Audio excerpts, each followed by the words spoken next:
In this video, we want to cover an important topic that almost everyone ignores, and that's the SMTP server, which is basically what powers all the emails on the internet, which is like a very important aspect of the internet, right? Sending emails. And everyone ignores this. And this is why I wanted to cover this protocol. So let's get going into the depth of SMTP. So SMTP is the Simple Mail Transfer Protocol. It's a technical standard for transmitting electronic email over a network. So like other networking protocols, SMTP allows computers and servers to exchange data regardless of their underlying hardware or software. Now, the reason why we learn this in system design, now this is important from an information technology perspective, because obviously if you're an IT guy in a company, you would be setting up SMTP servers, or even if you're a developer, you would be setting up an SMTP server to send OTP emails and login emails, all of that. Sometimes even for marketing purposes, the task is given to the engineers to set up an SMTP server. So the AWS SES also uses SMTP as the base layer. Now, the reason it's important for system design is basically because many systems would need to send out those authorization or authentication emails, OTPs, and many times you're designing systems like CRM or e-commerce platforms, which require sending a heavy amount of emails, and you have to scale the amount of emails you can send along with the software, because email is that much critical to the software. Right? So it's a huge mistake to completely ignore SMTP. Anyway, so you have a sender, you use the SMTP server to send information on the internet, and then you have something called as a POP IMAP server that helps the recipient read this email. Now, this diagram is great from a 10,000 feet perspective, but we'll obviously go deeper. And by now you have understood that SMTP is for transmitting electronic email over network, and SMTP allows computers and servers to exchange data. Okay. What's important to understand is SMTP is a push protocol. It is responsible for moving email between servers, but not for reading emails. So it's great as a transport protocol to push and take all these emails from one place to another, but not great for reading these emails.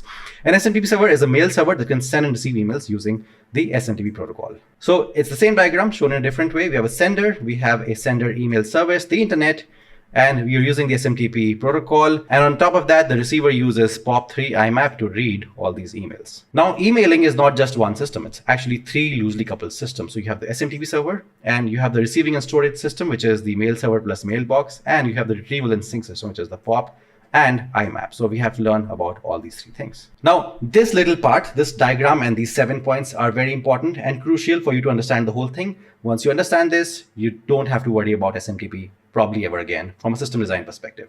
Okay, so the email clients connect directly with the email provider's SMTP server to begin sending an email.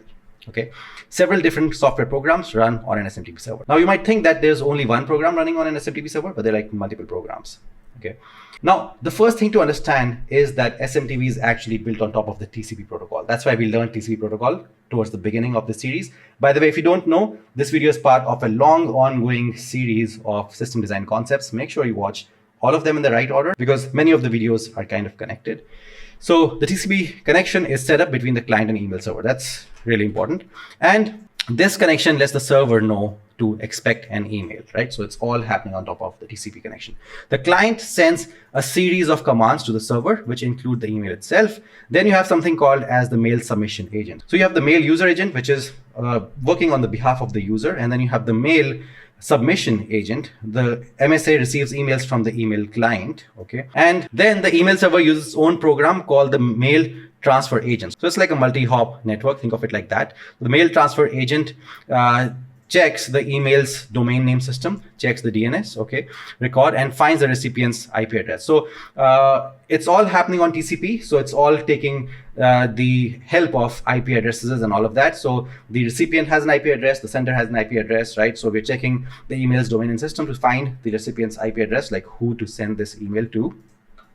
And the MTA, right? The MTA, which is this guy right here, mail transfer agent, translates the DNS records into an IP address, right? So that knows where to send these emails. The MTA then transfers these emails to the next server in the delivery chain. So there's like a whole delivery chain, like a multi-hop network, mail transfer agent. So it gets the user, right? The user is sitting somewhere here. He uses an email client, which sends it to the mail submission agent, which then sends it to the MTA, mail transfer agent. This is the guy who translates from the DNS or the domain name to the IP address. It does the mapping, and then it sends that to the network, and then it's reaching the receiver soon, right? It's reaching the receiver now. So the SMTP looks for a mail exchange record. These are the MX records that you have to enter when you're doing like a DNS management, right? So if you've ever bought a domain name in the past, you have to update these mail records, MX records on the domain name to be able to set up your emailing client.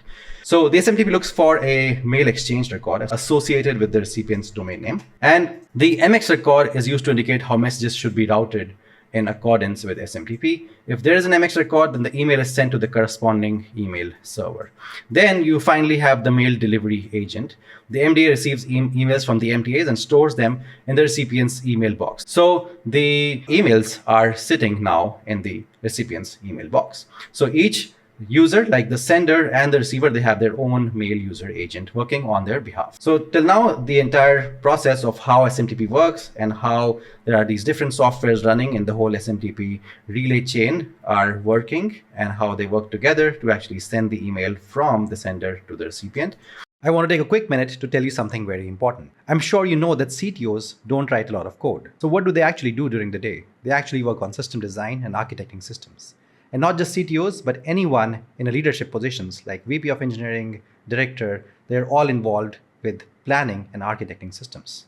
Now, directors and VPs are also delivery side, where they have to manage people, but they're also technical VPs and directors. If you're someone who has experience in the industry and you see yourself moving up on the technical ladder, becoming someone who's responsible for orchestrating and architecting systems and not necessarily people management, then I have the perfect cohort program for you. It's a 3-month advanced system design cohort. 20 people have already joined it. Everyone has a lot of experience. Some of them have even 25 years of experience. It's a great community for you to come and hang out. If you think you're a good fit, there's a link in the comments and in the description of this video. Fill it up. We'll check if you're a great fit and we'll set up some time with you. Now let's get back to the video. Okay, now there are two things we talked about, IMAP and POP, right? POP helps with reading these emails. So IMAP and POP are two methods to access the email. So the email actually, last we checked, the email has reached the recipient sitting in their inbox, but we now need to access the email. So IMAP is the recommended method when you need to check your emails from different devices such as phone, laptop, and tablet. So IMAP allows you to access your email wherever you are from any device. Okay, so when you read an email using IMAP, you aren't actually downloading or storing it on your computer. Instead, you're reading it from the email service, right? So as a result, you can check your email from different devices anywhere in the world. Your phone, computer, or a friend's computer, doesn't matter. It's not getting the emails to actually get stored on your device. Whereas POP is a different method. It works by contacting your email service and downloading all of your new messages from it. And once they're downloaded onto your PC or Mac, they're deleted from the email service completely. This means that after the email is downloaded, it can only be accessed using the same computer. So basically, the emails are sitting on your PC.